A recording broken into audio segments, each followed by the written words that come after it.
परब 2025 रही द्वितीय संध्यारे ओडिशार लोकप्रिय न्यूज चैनल कनक न्यूज रो जनप्रतिनिधि श्री सौम्यरंजन साहू एवं तांकर सहयोगी सीएच भगवती आचारी सभापति ओडिशा डिजिटल मीडिया उभयों तरफ गोटे पेंसिल आर्ट माननीय मंत्री श्री सुरेश पूजारी महोदय को से प्रदान करेंगे। अनुरोध करी माननीय सौम्यरंजन भाई एवं आचार्य उभय बंधु से पेंसिल आर्ट को माननीय मंत्री श्री सुरेश पूजारी महोदय को भेटी देवे।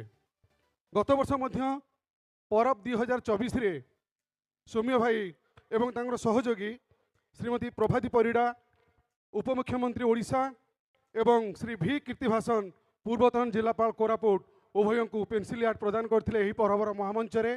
तेणु आपण मानकु अनुरोध गोटे जोरदार करताली माध्यम उभय को आपण माने स्वागत करेंगे, शुभेच्छा जणाइबे। से माने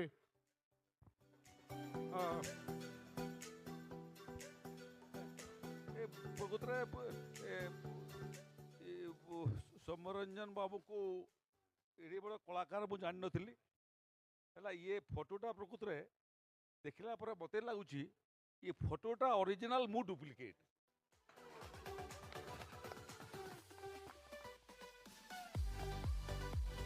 बहुत बहुत धन्यवाद समस्त को। पुणी थे आम समस्त को अनुरोध करूँ समस्ते बसीजे।